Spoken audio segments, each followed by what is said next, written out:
श्री शिव पुराण महात्म्य। शौनक जी के साधन विषयक प्रश्न करने पर सूत जी का उन्हें शिव पुराण की उत्कृष्ट महिमा सुनाना। श्री शौनक जी ने पूछा, महाज्ञानी सूत जी, आप संपूर्ण सिद्धांतों के ज्ञाता हैं। प्रभो, मुझसे पुराणों की कथाओं के सार तत्व का विशेष रूप से वर्णन कीजिए। ज्ञान और वैराग्य सहित भक्ति से प्राप्त होने वाले विवेक की वृद्धि कैसे होती है तथा साधु पुरुष किस प्रकार अपने काम क्रोध आदि मानसिक विकारों का निवारण करते हैं। इस घोर कलिकाल में जीव प्रायः आसुर स्वभाव के हो गए हैं। उस जीव समुदाय को शुद्ध दैवी संपत्ति से युक्त बनाने के लिए सर्वश्रेष्ठ उपाय क्या है? आप इस समय मुझे ऐसा कोई शाश्वत साधन बतलाइए जो कल्याणकारी वस्तुओं में भी सबसे उत्कृष्ट एवं परम मंगलकारी हो तथा पवित्र करने वाले उपायों में भी सर्वोत्तम पवित्र कारक उपाय हो। तात वह साधन ऐसा हो जिसके अनुष्ठान से शीघ्र ही अंतःकरण की विशेष शुद्धि हो जाए तथा उससे निर्मल चित्त वाले पुरुष को सदा के लिए शिव की प्राप्ति हो जाए।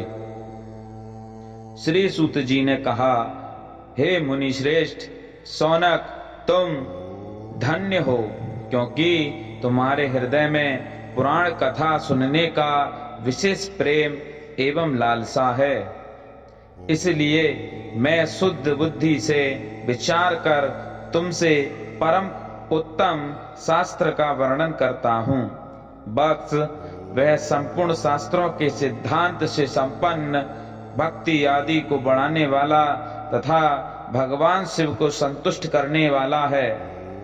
कानों के लिए रसायन अमृत स्वरूप तथा दिव्य है, तुम उसे श्रवण करो।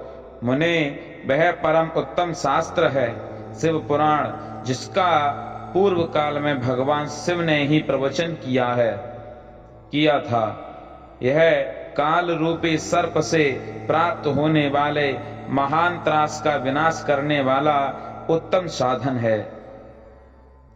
गुरुदेव व्यास ने सनत कुमार मुनि का उपदेश पाकर बड़े आदर से संक्षेप में ही इस पुराण का प्रतिपादन किया है।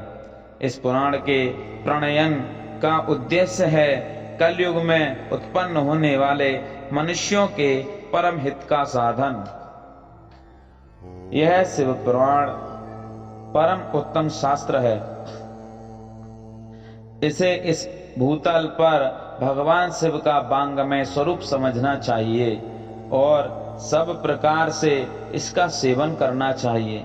इसका पठन और श्रवण सर्व साधन स्वरूप है। इससे शिव भक्ति पाकर श्रेष्ठतम स्थिति में पहुंचा हुआ मनुष्य शीघ्र ही शिव पद को प्राप्त कर लेता है। इसलिए संपूर्ण यत्न करके मनुष्यों ने इस पुराण को पढ़ने के लिए इच्छा की है अथवा इसके अध्ययन को अभिष्ट साधन माना है। इसी तरह इसका प्रेम पूर्वक श्रवण भी संपूर्ण मनोवांछित फलों को देने वाला है। भगवान शिव के इस पुराण को सुनने से मनुष्य सब पापों से मुक्त हो जाता है तथा इस जीवन में बड़े बड़े उत्कृष्ट भोगों का उपभोग करके अंत में शिवलोक को प्राप्त कर लेता है। यह शिव पुराण नामक ग्रंथ 24,000 श्लोकों से युक्त है। इसकी 7 संहिताएं हैं। मनुष्य को चाहिए कि वह भक्ति ज्ञान और वैराग्य से संपन्न हो, बड़े आदर से इसका श्रवण करे। 7 संहिताओं से युक्त यह दिव्य शिव पुराण पर ब्रह्म परमात्मा के समान विराजमान है और सबसे उत्कृष्ट गति प्रदान करने वाला है। जो निरंतर अनुसंधान पूर्वक इस शिव पुराण को वांचता है अथवा नित्य प्रेम पूर्वक इसका पाठ मात्र करता है, वह पुण्यात्मा है। इसमें संशय नहीं है। जो उत्तम बुद्धि वाला पुरुष अंतकाल में भक्ति पूर्वक इस पुराण को वांचता है, सुनता है, उस पर अत्यंत प्रसन्न हुए भगवान महेश्वर उसे अपना पद धाम प्रदान करते हैं।